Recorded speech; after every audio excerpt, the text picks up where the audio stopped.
it's Pam. I had been planning a new video for you guys about my most anticipated games of 2016, and though there is a short list of games that I'm looking forward to, I realized that I don't know a whole lot about them. I mean, besides a general release date and the fact that they're aiming to bring them out this year, I haven't really sought out any information about these games, so I thought it could be a very short video. And it made me think how there was a time when a new exciting game was announced, I would go and seek out all the information there was. I'd look at developer interviews and trailers and previews, any information I could get my hands on before the actual game came out. And over the past few years, I've definitely been moving away from that and actually actively avoiding any information about upcoming releases. I think it's mainly because I want to still have some kind of surprise left, and with all the information going out there now, you could basically know everything there is to know about a game before it even gets released. I think there are a couple factors in play here. For the first one, I can understand wanting to look up stuff about a game, maybe play a demo in order to make an informed decision, especially since AAA titles are pretty expensive now. I mean, in the States, I think they're $60. Here in Canada, they can be up to $75 for a new release, and that's a lot of money. So I can understand wanting to know what you're getting before you actually get it.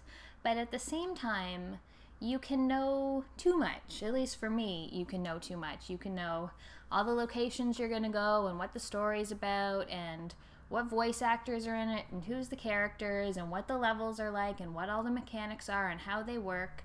And I just find it's too much. I mean, when I finally get that game in my hands, I want to be surprised by it. I don't want to already know everything there is to know. I think this whole aversion to extra information sort of started with World of Warcraft for me.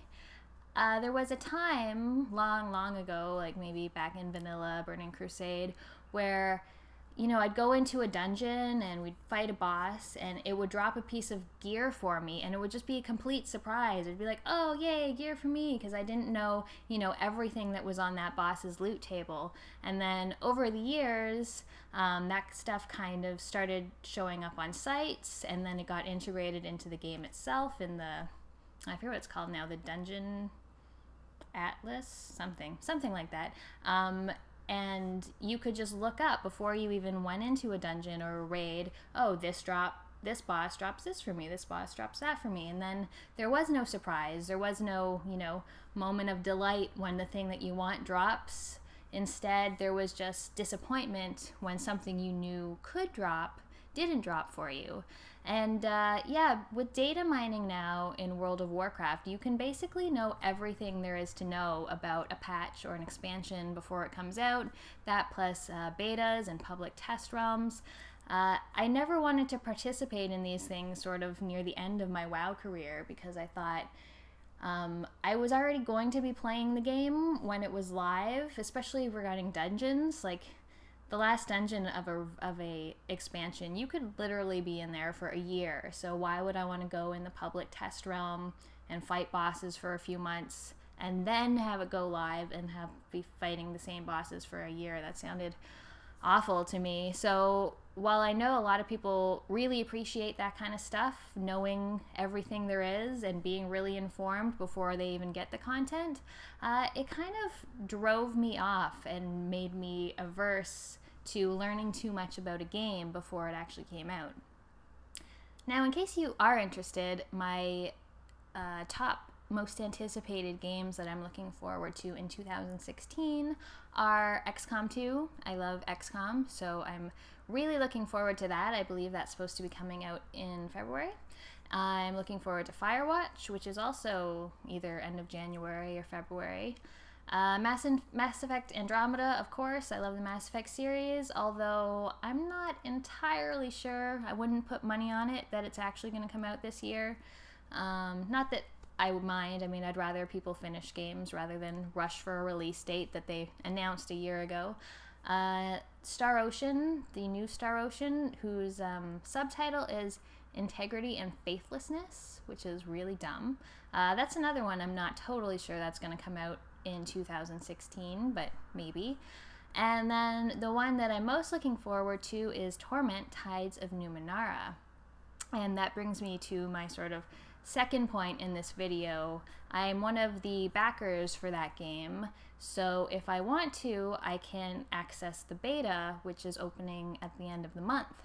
So I'm sort of having a little bit of a dilemma here, because on the one hand, I'm really excited for the game. It would be cool to be able to see it and test it.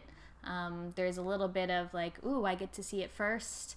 But on the other hand, I do want the game to be a surprise, and I would rather have a finished product than go in where something it still could be buggy, or they could still work on it could still change. So yeah, it's a little bit of a quandary that I'm having with this. There's a few things in play. First of all, I have a problem, less so with things like Kickstarter, but I have a problem where big game companies want to treat their fans as free quality assurance. I don't particularly think that's fair, especially since the people who are playing a lot of time are paying for the privilege to get into early access or beta or whatever. I used to do quality assurance for about a year and a half. I tested some not great video games, but I just am of the opinion that if you want me to QA your game, then you pay me. I don't pay you. I mean, there's some exceptions if I had, a friend or something and wanted me to test the game. But yeah, so, I mean, again, on the one hand, the possibility of having input into this process is kind of cool. On the other hand, that's not my job. Like, I'm paying you to make the game. I'm not paying to help. Although I guess some people would want to pay to help make a game. I'm just not particularly a creative type in that way. A while back, I sort of swore off any early access games on Steam. The first, and I think only early access game I bought was Prison Architect, and that was in early access for another year after I bought it, and I just found that ridiculous. Like, if the game is ready to be played, then release the game. You can still iterate on it, everyone does it. So it's just, I don't know, I feel like it's sort of taking advantage of things by taking people's money before the game is complete, and again, using those people as free feedback and free quality assurance. A dog has appeared. So I guess I have a decision to make in the next month or so of whether or not I want to participate in this beta or not. On the one hand, I would love to see it. I'm really looking forward to this game. On the other hand, I kind of want to see the finished package. So, stop that. I want to know what you think. How do you feel about early access games and beta and providing feedback to developers before a game is released? Is that something you like because you want to see the game first? You want to possibly have an impact on this game or help make this game better? Or would you rather just receive the finished product and get as polished of an experience as possible and still have some surprises left when you finally play the game? Let me know down in the comments. Thank you for watching. Shares and likes and subscribes are appreciated, and I'll see you next time.